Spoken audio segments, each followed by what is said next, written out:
Selamat siang semua. Halo, perkenalkan saya Brilian Putri Nurhadi dari kelas PGMI 4D dalam wawancara inovasi pembelajaran untuk memenuhi tugas ujian akhir semester mata kuliah inovasi pendidikan. Baik, di sini saya sedang bersama Bu Mira, salah satu guru inovatif dari LPMK. Assalamualaikum Bu, selamat siang. Di sini mungkin ada beberapa pertanyaan yang akan saya tujukan tanyakan ke Ibu. Langsung saja. Tadi kan sudah nge-potret video itu dari inovasi yang jenengan terapkan di kelas itu asal muasalnya atau faktor penyebab dibuatnya inovasi ini gitu. Sambil cerita Mbak ya. Ya kalau melihat dari khususnya di karakteristik anak-anak yang usianya SDM seperti itu, mereka kan lebih banyak bermain daripada belajar ya. Nah, kemudian ketika kalau mengajar dengan metode yang konvensional seperti ceramah saja, pasti nggak ada yang mendengarkan, lebih asik bermain ataupun jagungan ya sama teman-temannya sendiri. Jadi berangkat dari situ, kemudian juga dari faktor kan diterapkannya dari kemerdekaan, anak kan disuruh lebih aktif daripada gurunya ya. Jadi saya kombinasikan kalau misalkan membuat sebenarnya ini saya bukan ke media pembelajarannya yang inovasi tapi ke model pembelajarannya. Jadi saya ngambil misalkan kalau tujuan utama saya kan pengen anak-anak itu memahami materi, tapi tidak hanya melalui ceramah model. Sedangkan si anak sendiri kalau dikasih materi pasti nggak mau menerima materi.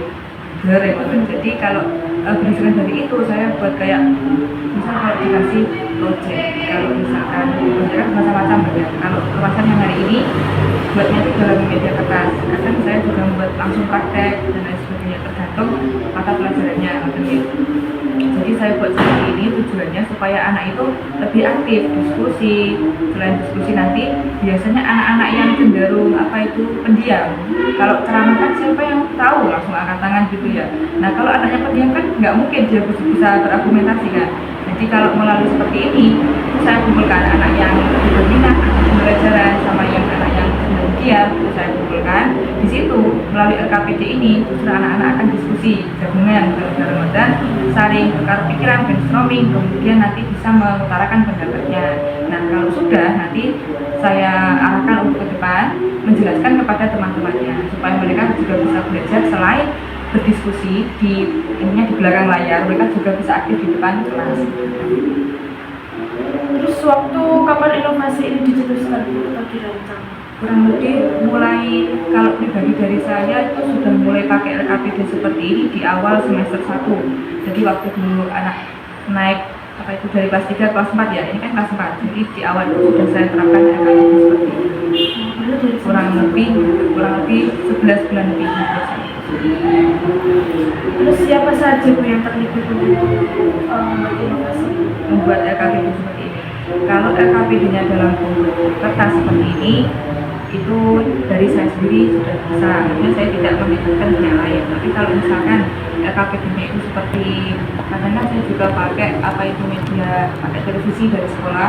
Saya minta tolong sama kepala sekolah untuk bagaimana cara nyetinya. Gitu. Terus juga pernah anak-anak itu kan tetap problem basic learning berbasis masalah. Kadang juga membuat anak-anak saya tontonkan video tentang lampu-lampu lalu lintas, khususnya lampu merah. Kenapa kok lampu itu?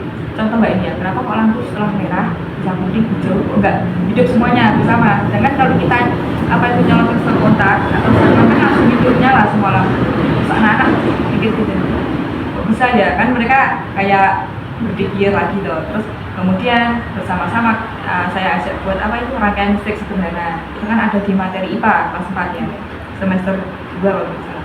Nah itu buat rangkaian listrik sederhana dari rangkaian seri, paralel sampai campuran. Buat replika lampu lalu lintas. Berarti jenenganku ngajarnya umum banget. Iya, mapel umum sebenarnya. Selanjutnya bagaimana proses awal pembuatan inovasi? Kalau yang LKPD-nya dalam bentuk kertas itu langkah pertamanya saya pasti menentukan temanya Mbak ya, temanya pembelajaran, tujuannya, sama poin-poinnya apa saja yang akan saya cantumkan. Tapi kalau misalkan buat proyek seperti itu, seperti buat replika lampu merah dan lain sebagainya, itu ya saya mempersiapkan dokumennya, kemudian membagi kelompok-kelompok untuk anak, kemudian menyiapkan bagaimana urutannya nanti membuat, sama biasanya selain praktek itu juga saya buatkan RKPD seperti ini. Jadi mereka tangannya membuat juga bisa menuangkan apa yang mereka dapat di kertas seperti ini. Selanjutnya cara kerja atau cara menggunakan inovasi tersebut. Kalau RKPD kertas seperti ini cara kerjanya ya cukup mudah sederhana. Yang pertama nanti pasti kalau di dalam tingkatan KBM di kelas kan yang pertama ada awal sesi. Anak-anak biasakan di awal pembukaan kita pancing dulu untuk misalkan materi hari ini tentang itu tadi rambu-rambu lalu lintas ataupun rangkaian listrik, saya pancing dulu cerita tentang rambu-rambu lalu lintas dan lain sebagainya. Kalau sudah nanti masuk ke bagian inti. Nah, bagian inti tadi di situ nanti saya membagi anak-anak jadi beberapa kelompok, kemudian saya beri LKPD, kemudian saya beri petunjuk cara mengerjakannya bagaimana, kemudian cara diskusinya seperti apa, dan sampai anak-anak presentasi di depan dan lain sebagainya. Kemudian di penutup yang akhir nanti anak-anak saya kumpulkan, maksudnya duduk di bangkunya sendiri bersama kelompoknya juga, kemudian saya tawarkan dari penjelasan dari kelompok 1, 2, 3 dan seterusnya. Menurut sampean, misalkan bahas apa itu rangkaian listrik, Mbak ya? Rangkaian listrik itu berarti apa, Dok? Nanti mereka bisa menyimpulkan. Jadi mereka yang saya pancing dulu, mereka yang menemukan, mereka yang mencari, membuat, di akhir saya tanya kesimpulannya apa. Itu mereka menyimpulkan. Iya. Dalam pembelajaran tadi ada 5 karakteristik inovasi. Yang pertama yaitu keuntungan relatif. Dalam pembelajaran ini ada keuntungan relatif yang diterima oleh peserta didik, yaitu dengan mengerjakan LKPD, peserta didik akan mengerjakan secara berkelompok sehingga menumbuhkan rasa kerjasama dan berpikir kritis serta melatih percaya diri. Dan yang kedua adalah kompatibel. Pembelajaran tadi sudah sesuai dengan siswa. Karena siswa jikalau tidak ada inovasi dalam pembelajaran, maka siswa akan susah untuk mengerjakan soal. Tetapi dengan LKPD yang sudah dilaksanakan tadi, maka siswa akan semangat untuk mengerjakan soal. Dan yang ketiga ada kompleksitas. Menurut saya pada inovasi tadi tingkat kesukaran yang ada adalah 30%. Karena setiap inovasi itu ada kekurangan dan kelebihannya. Kekurangan dari LKPD tadi, bagi anak yang suka grafis, maka dia akan cenderung untuk malas mengerjakan soal yang hanya berupa tulisan saja. Dan bagi anak yang antisosial, maka dia akan cenderung diam. Tetapi bagi anak yang suka bersosialisasi, maka dia cenderung akan lebih suka, karena dengan bekerja kelompok maka percaya diri mereka itu akan terlatih. Yang keempat ada teriabilitas. Tingkat teriabilitas ini bisa dicoba peserta didik di lingkungan rumah atau di lingkungan sekolah dengan cara peserta didik nanti dengan membuka atau mengaji Al-Quran, peserta didik dapat menemukan hukum-hukum bacaan atau hukum-hukum tajwid pada ayat tersebut. Dan poin kelima atau poin terakhir itu dapat dimengerti. Pada inovasi ini dapat diamati peserta didik ketika dia mendengar atau melihat orang yang sedang mengaji.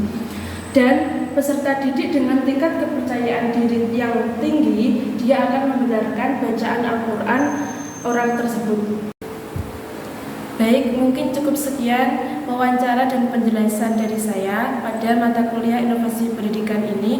Apabila ada kurang dan lebihnya, saya mohon maaf yang sebesar-besarnya. Wabillahi taufiq wal hidayah. Wassalamualaikum warahmatullahi wabarakatuh.